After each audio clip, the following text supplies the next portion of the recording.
secondes, c'est le meilleur temps. Best time at kilometer 9.2 for number 2, Fabian Cancellara, 10 minutes and 52 seconds. For me, a time trial is about, I say, 60, 70, 80% about your mind. Come on, Fabian, come on, let's go. It takes concentration, it takes patience, it takes confidence. And if you're lacking in any of those three areas, then you're going to have problems. This man has absolutely dominated the world in this discipline. You go deep. This is not the gold standard. You go max. This is the platinum standard. You go full gas. You go over your limit. Olympic gold medalist in this discipline. But to reach something high, you need to be ready for this pain. Ladies and gentlemen, Fabian Cancellara in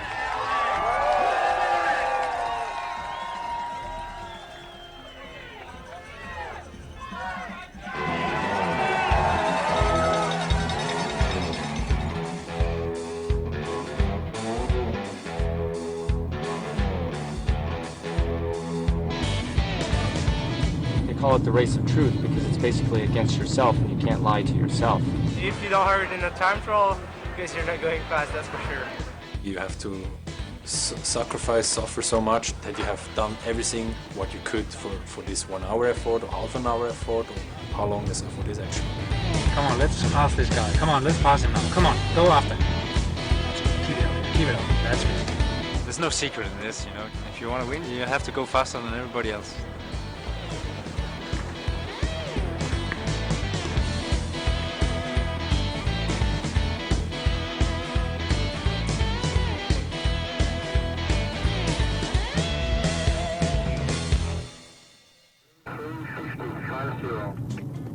Well, yeah, it's a performance. It's a performance that the cyclist has to do sometimes. It's you against the clock. The clock always wins, though. It's a hard thing. It's very difficult. A lot of concentration, determination. Yeah. I love it actually. Well, time trial is a very strange discipline in the sport where a rider has to ride over the measured distance on his own. And that's pretty much all there is, and it's you against yourself against the clock. The great thing about the time trial is that you generally get the result you deserve. So unlike in the road race where the peloton can work for you or against you, with a time trial, it's down to you. Everything that you do or sometimes don't do can affect the outcome of the race. In the stage race, you can hide in the wheels and you can hide in the slipstream of other riders for a week or 2 weeks, but eventually when you come to the individual time trial, you have to come out and fight for yourself. The time trial. A race from A to B. Sounds simple. Don't you believe it? To ride and win, you must be powerful, well-fueled, highly focused, and prepared to push your body to the very limits. And against the clock, there is one undisputed king, Fabian Cancellara. World champion, Olympic champion, and one of the most natural talents time trialing has ever seen. Fabian Cancellara's got a number of skills. First of all, he has that ability to push himself right up to the limit of his pain barrier, to get his heart rate right up to maximum and hold it there for a long period of time. But on top of that, he's got incredible power. He's a very powerful rider. He's changing rhythm from flat to climbing and back again. It's just exceptional. There, he has a huge advantage. He's probably one of the best bike handlers in the world. So if you get a technical course, he's as good on a technical course as he is on drag strip. Fabian just possesses bike handling skills, focus, concentration, and raw power. And when you get all those factors together in one package like you do with Fabian Cancellara, there's no wonder why he is world and Olympic champion. In this film, we join Fabian and Team Saxo Bank for exclusive access into their world, as they show you how to train, prepare for, fuel, and ride your ultimate time trial. Whether you're an experienced rider or new to the sport, we'll help you shave minutes off your time and teach you how to get the best results from your bike and body.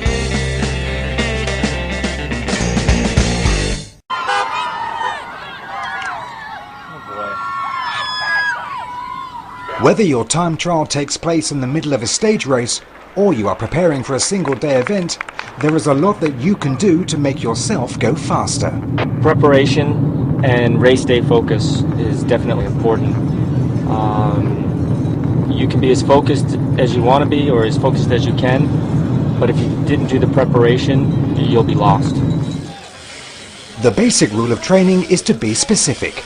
Riding a time trial takes a certain type of effort, and there is only one way of preparing for it. Yeah, you need to train and train and train. Train and train and train. Train and train and to adapt and to adapt. That's those two things counting so much. I mean, the training. Training. Go out and do time trials and training. To get the condition, and then when you have the condition, you can also doing a certain performance. Train your concentration in training, and I think that's something you just need to do to be better. Come on, Fabian, come on. It's very nice, very nice. First off, you have to make sure that your training is correct. That you've done your intervals, that you're happy with your form, that you're comfortable, that you understand the watts that you have to be pushing. A 5 minutes threshold, and then 5 minutes under the threshold, and then 5 minutes again in threshold, and then 5 minutes low. Find a parkour that you always do, and then go at least one time a week on that parkour, and try to beat your record.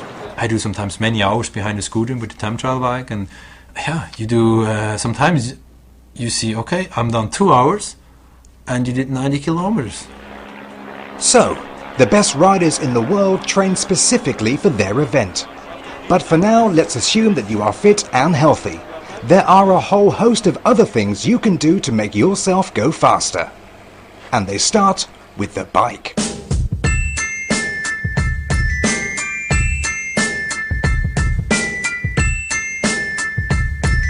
Time trial bikes are the bling of the cycling world. Futuristic, fast and exciting, they're designed to be aerodynamic, but their real purpose is to get the body into a streamlined position. We talk about the aerodynamics of bicycles. Well, that's not really what's important. The most important thing is to get the body into an aerodynamic position. The athlete's position on the bike accounts for about 98% of the aerodynamic drag. The wheels and the bike only account for about 2% aerodynamic drag. Riders invest a lot of money in getting the right equipment, but nowadays what's more important is actually spending time in a wind tunnel so that you can get your body into an aerodynamic position. The most aerodynamic position on a bike can also be difficult to ride in. The only way to get used to a time trial bike is to ride one. Something Fabian takes to heart. I remember really well, my longest ride on a time trial bike was 6.5 hours.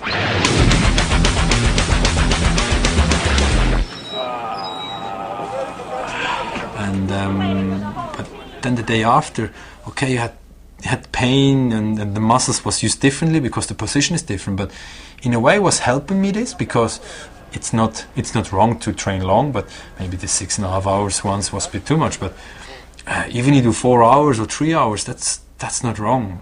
Even when it's a time trial only 1 hour, normally 1 hour 10 or half an hour or even 10 minutes, whatever.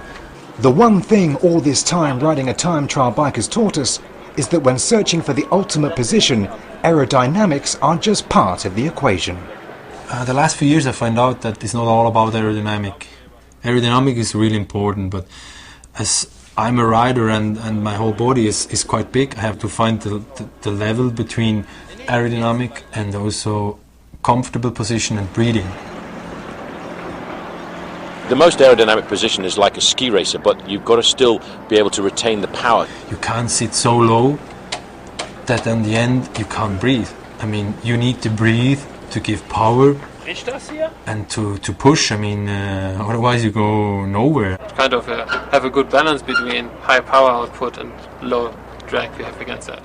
I was in the wind tunnel, I did some testing outside, and I see now I'm higher than the other years, but I feel comfortable, and I feel in a way sometimes I have more power and I can give more, and that's good.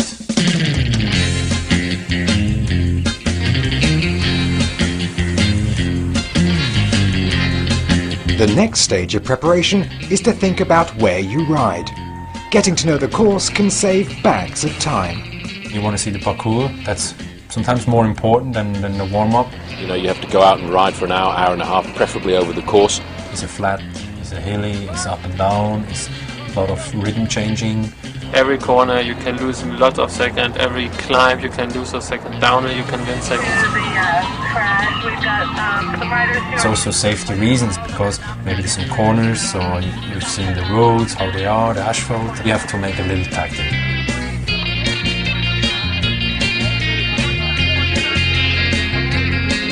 You are trained, you are used to riding your time trial bike, and if you don't know the course yet, you are planning to ride around it on the day of the event. It's now time to think about food. What you eat on a daily basis is obviously important, but if you are racing hard or training hard leading up to your event, it becomes vital. Most of the things that can go wrong on race day is improper nutrition or improper eating habits. So many guys eat the wrong things before a time trial. Guys forget to eat because they think, oh, okay, it's only 20K, I don't have to eat a meal. But you really have to get your routine down and have it become almost like second nature. And then the thing come and then... It's like a weapon. I mean, you eat bad stuff, you not will get results on the races. I mean, you have to eat good stuff, organic and quality stuff. You have to look after your vitamins, your minerals.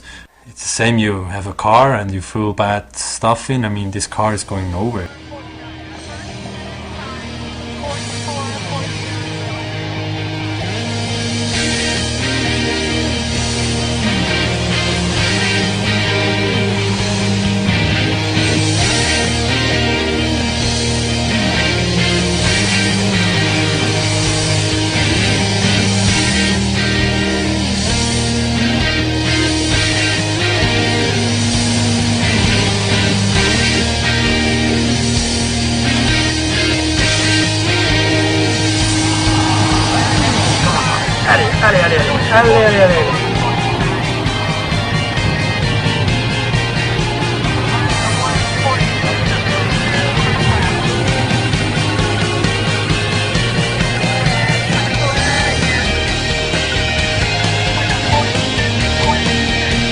Good job, good job.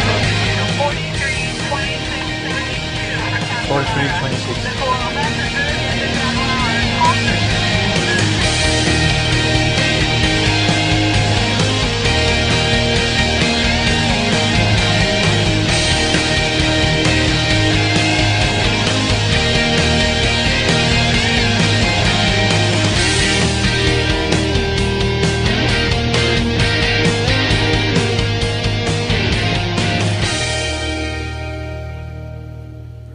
Okay.